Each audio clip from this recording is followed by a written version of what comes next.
Eu achei legal a gente falar sobre um caso que nós fizemos semana passada, que foi um paciente que nós tratamos de aneurisma de aorta abdominal. O aneurisma da aorta abdominal é o mais comum dos aneurismas, né? O que é um aneurisma? Um aneurisma é uma dilatação de um pedaço da artéria. Então, a artéria é aquele vaso que leva o sangue para irrigar as coisas. O mais comum é o aneurisma de aorta abdominal. Ele acontece, em média, de 4 a 7% da população masculina acima dos 65 anos e acontece em 1% das mulheres nessa idade. Então, o que é isso? Qual que é o principal risco dessa doença? O principal risco do aneurisma é ele ir crescendo até ele romper. Então, a gente já sabe que os aneurismas que têm mais ou menos 6 a 7 centímetros, eles passam de 20% da chance do risco de rotura em um ano. Então, o risco cirúrgico é menor. E a gente teve o prazer de operar um paciente semana passada com um aneurisma acima de 5,5 centímetros, que é o cutoff para cirurgia de aneurisma de aorta, e eu operei com o meu time, né, com o Dr. Luiz e com o Dr. Jong-Hoon Park,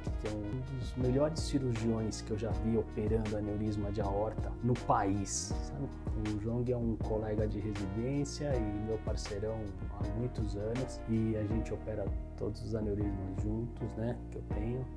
E é um cara super habilidoso. Essa cirurgia, que era para ser uma cirurgia de longa duração, a gente acabou fazendo em 1h10, foi muito bem. E o doente nem passou pela UTI, ficou 2 dias internado, o dia da cirurgia, o dia seguinte, e foi embora no final do dia seguinte, e super bem e sem queixas. Então foi um caso muito bacana, mas o que eu estou ilustrando isso é porque é uma doença que a gente precisa se preocupar com ela. Porque quando rompe um aneurisma, a taxa de mortalidade dos indivíduos que chegam ao hospital chega a 80%.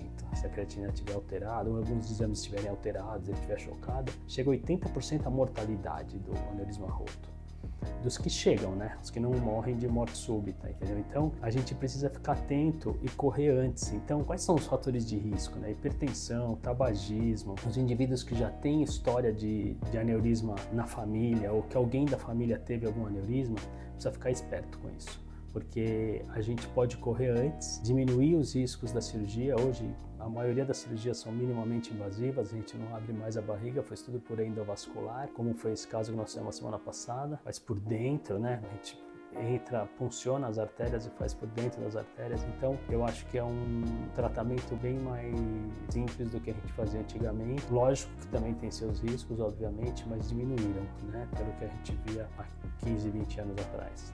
Então, é uma doença que a gente precisa ficar atento e correr antes. Então, se alguém já tiver história na família, essas coisas, acho bom a gente averiguar.